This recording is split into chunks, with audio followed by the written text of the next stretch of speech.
Hey everyone, welcome back. This week on PurelyDelish we are making mean greens and garbanzo beans, and you have to say it like that because it's fun.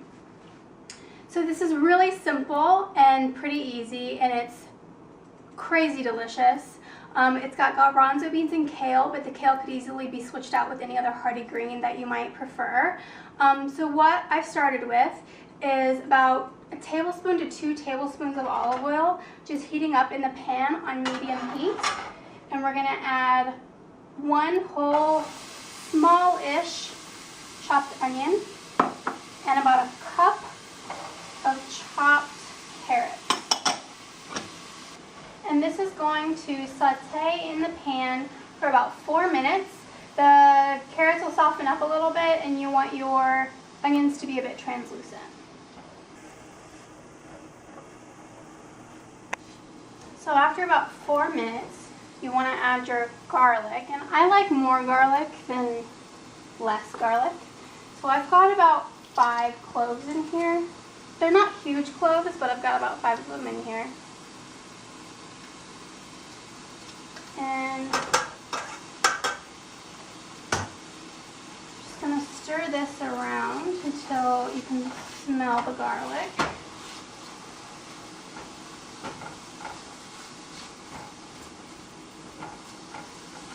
Which doesn't take long, maybe about a minute. Just let everything meld together. And then you're going to add in your spices. So this is the paprika, the cumin, the salt, and the crushed red pepper. And stir that around for about half a minute or so. Just get everything coated in the seasoning.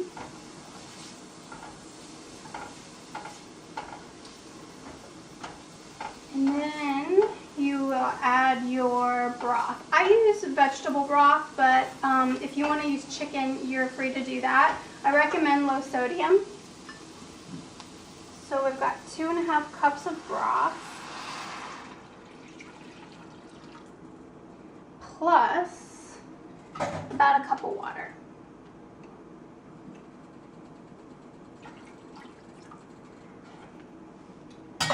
Then you can add your chickpeas carefully.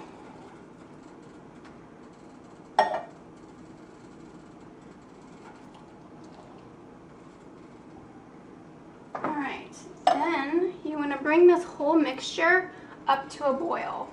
And then once it starts to boil, you want to turn it down to about low medium-ish and just let it simmer for about 20 minutes. So while my chickpeas are simmering and being stuffed full of flavor, I'm going to chop up my kale. So what I've done ahead of time is I've just separated the leaf from the stem because the stem's really, really tough and bitter. And I'm just going to chop it into bite-sized pieces. You need about 4 to 5 cups of chopped kale, depending on what your fancy is. Now, people talk a lot about eating raw kale, and there is a ton of nutrition in kale, but it's a really, really hearty, fibrous, leafy green, and it can be really harsh on your digestive system. So anytime you can throw it in a dish and steam it up a little bit, it helps break it down, it helps make it easier to digest and easier to chew. It's just a friendlier way to eat it. So I'm gonna show off my horrible knife skills right now. Trust me, I know they're bad. And I'm just gonna chop some of this up so that it can be shoved in someone's mouth. And this is really more than I need. Like I said, you need about 4 to 5 cups. And then once the chickpeas are done boiling for 20 minutes, we'll add this in. So my bean mixture has been simmering for about 20 minutes, and now I'm going to add the kale. So I'm just going to kind of eyeball it.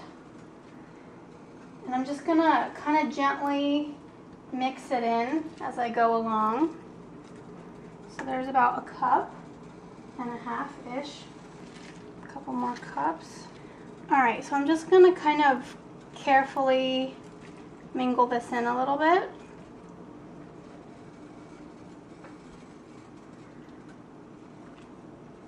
And then I'm going to cover it and let it all kind of steam together for about 10 minutes, coming back every few minutes just to stir everything around.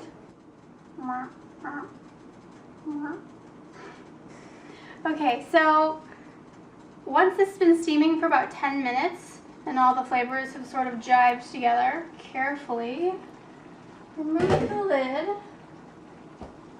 and you're ready to serve. So this makes, I'd say, 4 pretty sizable portions. And I like to top mine off